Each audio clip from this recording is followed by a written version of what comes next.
Have you ever felt the crushing weight of a failed resolution? Perhaps you started the year with a burning desire to transform your physique, learn a new language, or finally master the art of meditation. For the first few days, you were unstoppable. You woke up early, pushed through the discomfort, and felt like a new version of yourself was finally emerging. But then, life happened.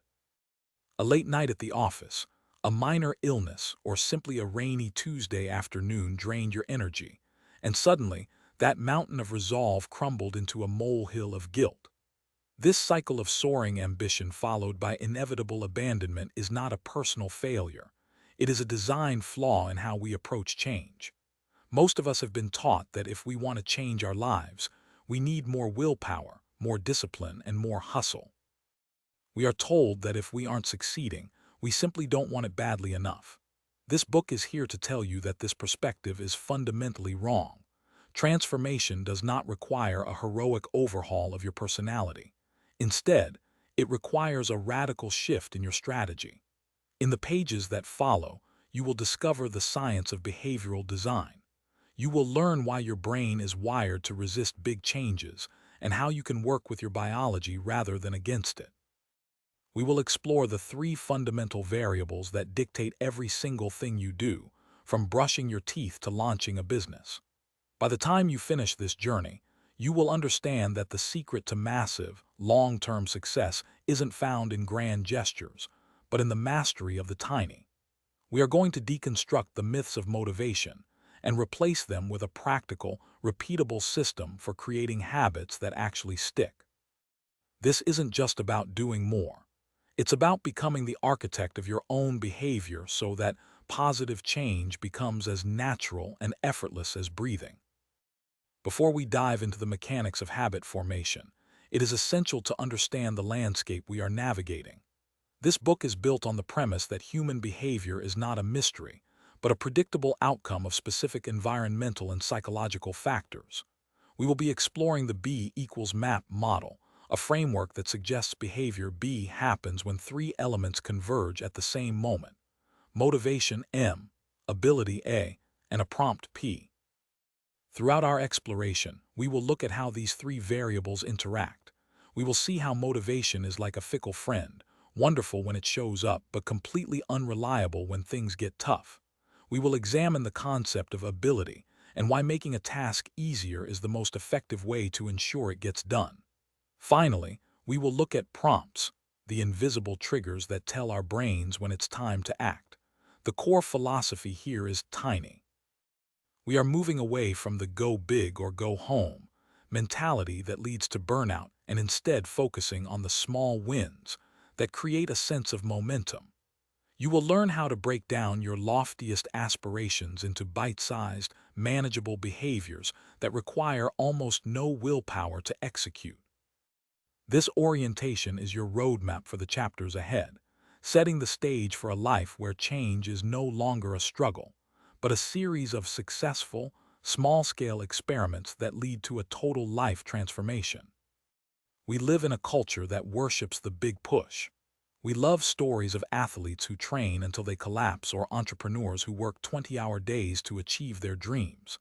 This narrative suggests that if you want to change your life, you need to find a deep, burning reservoir of motivation and ride it all the way to the finish line. However, if we look at the actual data of human behavior, a very different story emerges. Consider the world of online education. Every year, more than 100 million people around the globe sign up for online courses. They do so with the best of intentions, often fueled by a late-night burst of inspiration to improve their careers or learn a new skill. Yet, the statistics are staggering. Only about 10% of those people ever actually finish the course they started. The other 90% simply drift away. This isn't just happening in education. It's the reason why gym memberships spike in January only to see the facilities empty by March. It's why there are millions of dusty vegetable juicers sitting in the back of kitchen cabinets, and why smart watches often end up in bedside drawers after a few weeks of use. These people aren't lazy, and they didn't lack initial desire. They simply fell into a common human mind trap. They overestimated the power of motivation to sustain long-term change. The reality is that motivation is perfect for one-off feats. It is a high-octane fuel that burns out quickly. Motivation is what allows an out-of-shape traveler to suddenly find the strength to sprint half a mile through a crowded airport terminal because they realize their plane is about to depart. It is what gives a person struggling with addiction the courage to walk into their very first AA meeting. It can even inspire a lifelong office worker to quit her job on a whim and join a circus to become a trapeze artist. In these moments, the stakes are high or the novelty is fresh, and our brains provide a massive spike of energy to help us do something difficult. But sustainable change is not a one-off feat. It is the boring, repetitive process of doing the same small things day in and day out. This is where motivation fails us.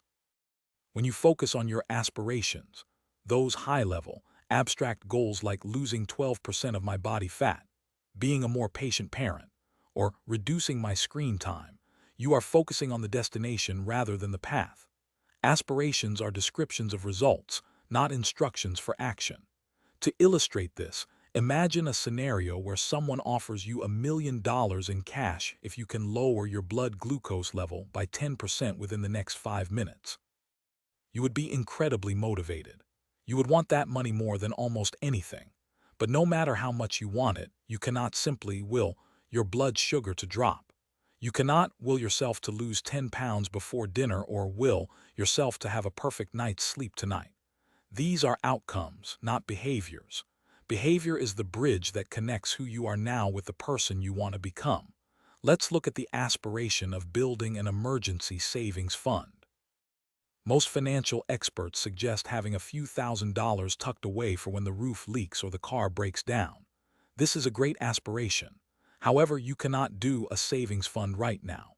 You can, however, perform behaviors that lead to that fund. You could pick up the phone this second and call your cable company to downgrade your service, saving $50 a month. You could reach into your pocket, pull out your loose change, and drop it into a physical jar on your dresser. These are behaviors because they are concrete actions you can take immediately, regardless of how motivated you feel. The secret to lasting change is realizing that the easier a habit is, the higher the chances are that you'll actually do it. When a behavior is tiny, it doesn't require a motivation wave to get it done. You can do it even when you're tired, stressed, or busy. This brings us to the final piece of the puzzle: prompts. A prompt is a trigger that tells your brain, do this now. You can actually design these triggers to work for you. When you are creating your own prompts, you should consider 3 factors: location, frequency, and theme.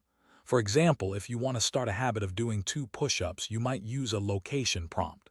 After I put my feet on the floor in the morning, location, I will do 2 push-ups. Or a frequency prompt. Every time I go to the bathroom, frequency, I will do 2 push-ups. By anchoring a new, tiny behavior to an existing part of your routine, you remove the need to remember to be motivated. You simply follow the design. In the end, transformation is about moving away from the abstract and toward the concrete.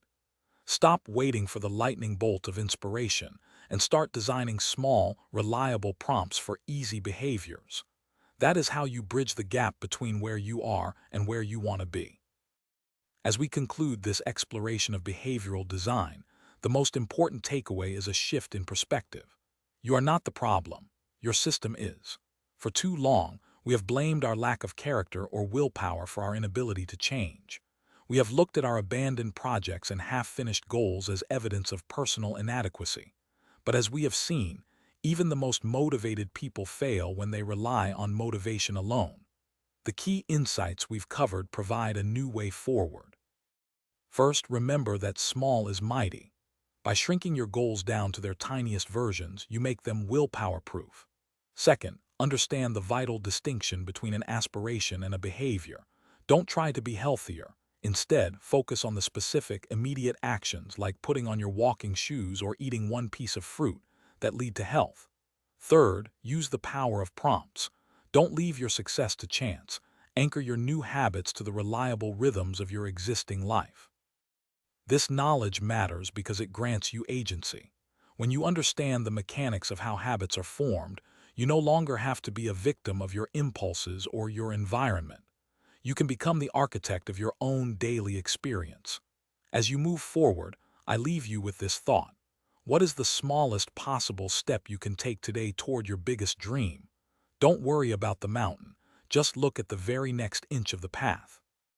If you make the behavior small enough and the prompt clear enough, success isn't just possible, it's inevitable. Start tiny, be consistent, and watch as those small ripples eventually turn into a tidal wave of transformation. The life you want is built one tiny, successful moment at a time. For more book summaries for free, install Zyroverse.